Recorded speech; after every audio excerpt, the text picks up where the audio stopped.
Hello, and welcome to Fusion Writing, where building character meets creating structure. Well, this is the month of April, and we're ready for a whole new exciting topic. And Victoria is going to tell us what she's got in her plan today. Okay, so we're continuing down the road of playing with time. For those of you that subscribe to my monthly newsletter, you may recall that issue number 2 was all about the chronotope, which is using time and space effectively in your story. Because you can't tell a great story if you don't know where and when your story happens. So to continue down that road, I thought we should look a little bit at different ways of using time. Literary theorists call this temporal disturbance. It means there's something that either breaks or folds or somehow distorts the sense of time within the story, and that shouldn't be done lightly. So let's give you a couple of reasons why and what that means. First, let's look at the most common temporal disturbance, which is the flashback, right? It's looking backward at something in time in your story. There's a couple of reasons we do this. The first one could be to reveal information to the reader about some aspect of the story. Maybe there's an event that plays a critical part. Maybe there's something that happens that will come later, so you're using a flashback in order to shadow forward to something that's coming so that the reader has those two experiences through the narrative. Or maybe it's just to show something like, for example, the development of a character. Sometimes you need to reveal a critical flashback in order to explain why a character is acting a particular way. And I'm sure Kathleen might have something to say about that in terms of the character traits. But anyway, when you're looking backward in time, you're revealing story information or you're potentially revealing something about a character. But think about it this way. What if in that flashback, you're looking not at factual history? What if you're looking at remembered history? That could lead to a perception of an unreliable narrator. Because what if the thing that they're remembering isn't factual at all? That's a great way to red herring or mislead your reader by giving them a flashback that's not actually factual. Maybe it's just a character's perception of something. So that's a double whammy. Not only are you sending the reader back in time, but you're also changing or toying with their perception of a character and what the character is remembering or thinking. So if you start to think about this stuff and sketch it out on a page, it can really bake your noodle, because you have a character in the present who's remembering something in the past that the narrator is now revealing wasn't factual at all, and then your reader has to figure out the mystery.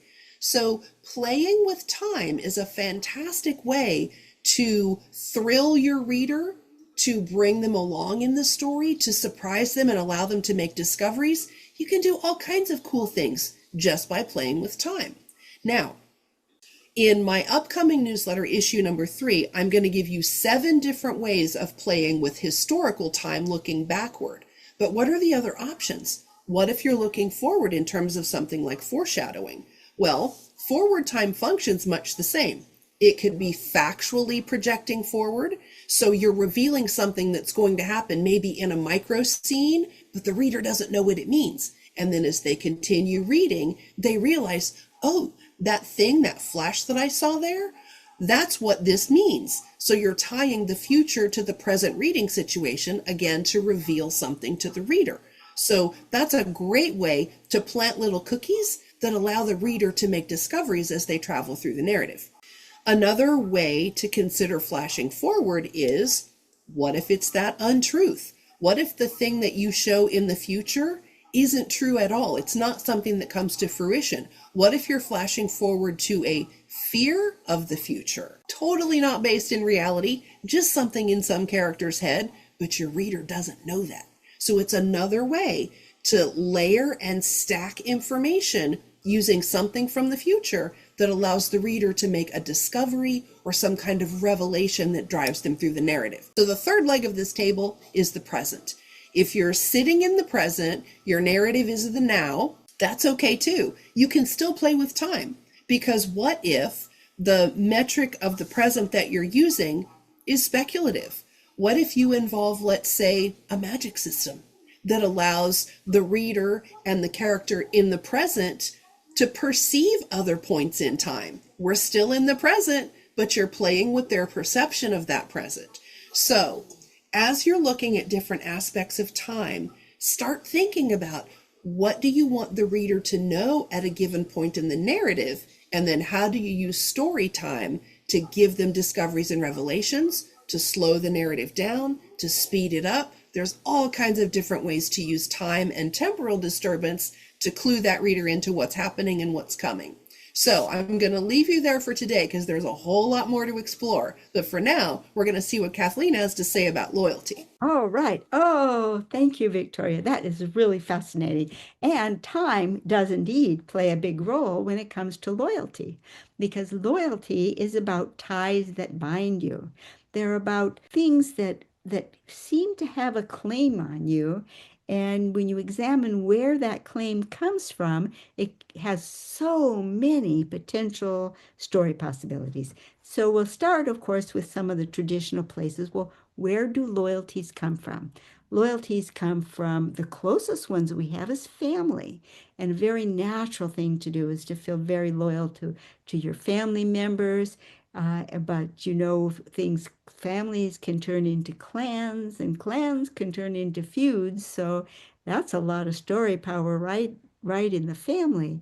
Ties can also come from school and universities. And boy, you know, sometimes if you've ever been at a college football game, boy, the loyalties can really, really show up there.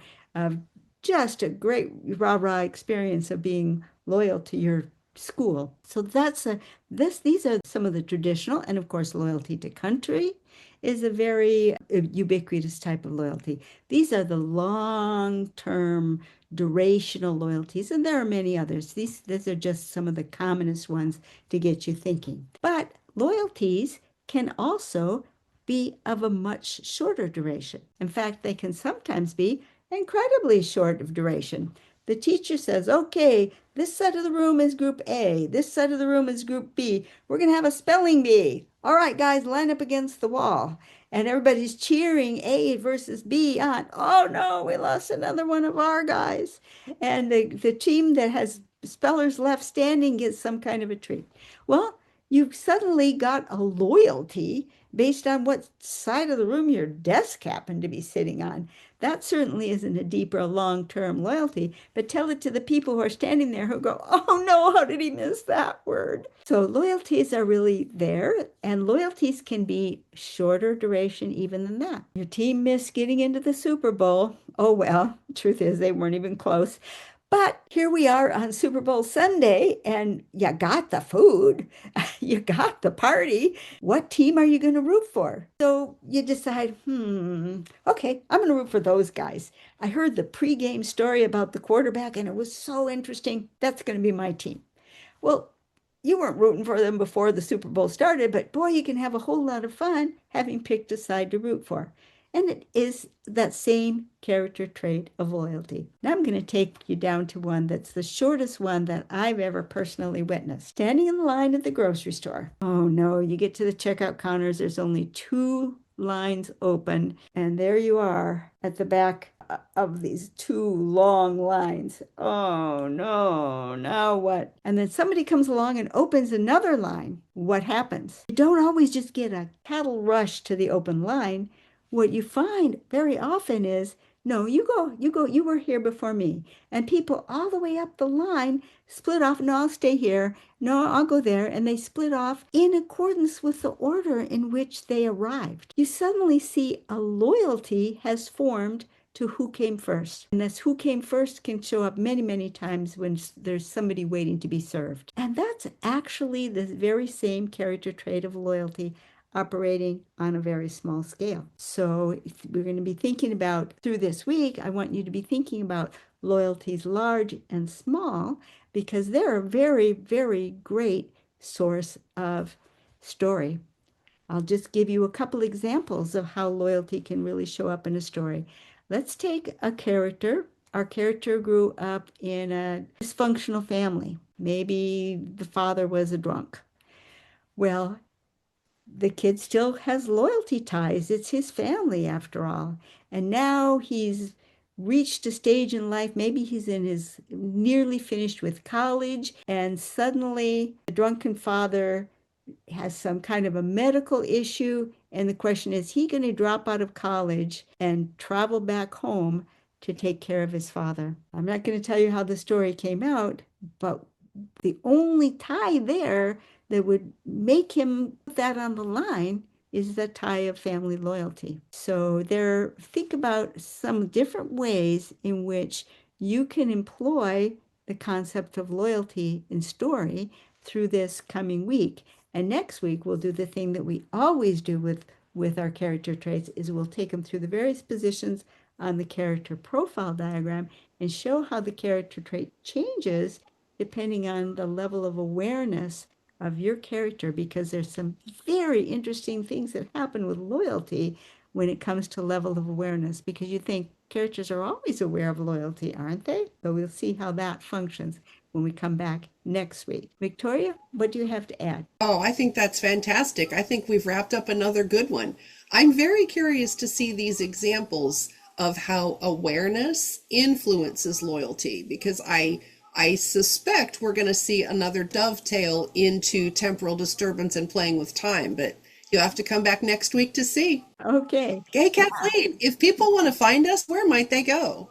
All right. You will want to come to LiLLiPub.org. It's where we hang out when we're not here in YouTube land. And this month we have a special. This is our 2-year anniversary, and Fusion Writing has a special promotion coming up only for people who are in Fusion Writing. Fusion Writing is included with your LiLLiPub dues, but you have to join. It's not automatic. So join LiLLiPub. It's still only $8 a month, lillipub.org. Join Fusion Writing. And if you do, you can sign up to get for free, absolutely no charge, a laminated list of the character traits that I teach using the number system that Victoria teaches in Fusion of Zettelkasten for Fusion writers. So it's the perfect fusion of our two worlds in the form of a laminated sheet that you can use so you know where in your Zettelkasten to put all these things you're learning about the character traits. Only open to Fusion writers. So come on over to lillipub.org, join Fusion Writing, and claim your copy of the laminated character trait list. You over there. Bye-bye.